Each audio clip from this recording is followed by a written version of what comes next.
In Uganda, the demand for new ways of learning is being met by some of the country's best and brightest. Thank you guys, have a wonderful day. Whether repurposing old tech in innovative new ways, I envision a future where every child has equitable access to high-quality education. building an entirely new platform from the ground up, So heartwarming. Yeah, you know, when you change lives of people like this.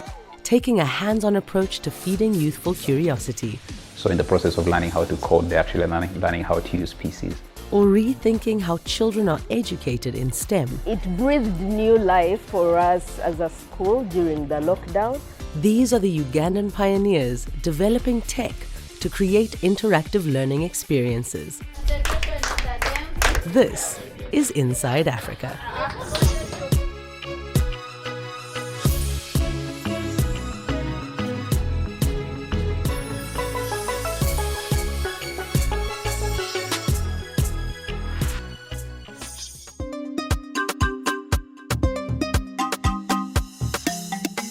Secondary school teacher Harriet Aba is on her way to work in northern Uganda's Gulu district. But today's classroom is not where or what you'd expect. Hello, our students. How are you doing today? And her pupils don't need to be anywhere nearby. As long as they have a phone and a radio, class is in session. Welcome to the Yiya AirScience program, a technology and innovation learning show for young people. The word Yiya is a Luganda word that means to innovate, and at Yiya, we are creating the next generation of African innovators and inventors by teaching young people on how they can use the engineering design process and science and math to design solutions to problems that do exist in their local communities. Former math and physics teacher Samson Wabuzi is a co-founder of Yiya AirScience, an offline learning platform featuring a STEM-focused curriculum. Today, we are going to create the first prototype of solar food dryers. We are using a combination of keypad phones and radios, the technologies that most Ugandans have access to provide an interactive learning experience. Question 1. How does a solar dryer prevent fruits from rotting? The technology which our learning platform uses is called USSD, and USSD has been used across Africa for over 10 years. And now we thought it a great idea to repurpose this technology that most Ugandans are familiar with to increase access to education. According to Yiya's website, prior to the COVID-19 pandemic, 75% of school-aged children in Uganda were out of school due to barriers such as financial constraints and distance. Many of those children live in last-mile communities. And when we say it's designed for last-mile populations, this is what we actually mean. Places that don't have internet or where people don't even have access to smartphone devices or laptops. The idea was inspired by his own upbringing.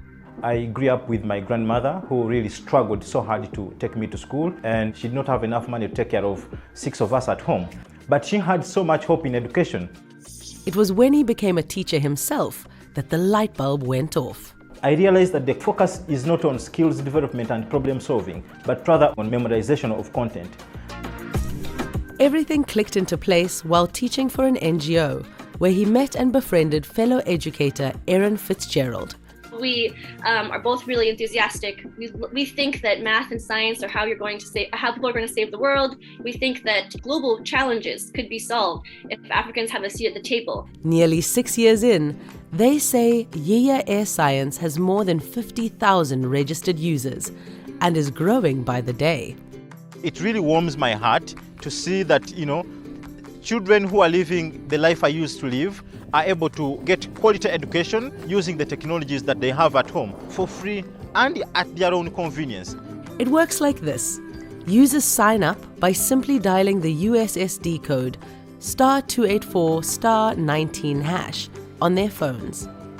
And that takes them to our menu to access our content. At the start of each week, registered students receive an automated call that introduces the lesson plan for the week. And then the teacher goes on radio to teach our content. Our lessons run for 30 minutes. Good afternoon. Your name and where you're calling from? Anena Pauline, I'm from Lukome. Yes, Engineer Anena. Students interact by answering questions using their keypad, or they can call in live. Yes, my answer for number 1 is option 1. For option 1, thank you for joining Yiya AirScience. And they get feedback from the teacher also live, because the teacher can see all the responses coming in from students as they are listening to the radio. At the end of every week, we give students an assignment or a weekly test to measure their knowledge acquisition. It's here at the company's headquarters in Kampala where most of the back-end work takes place.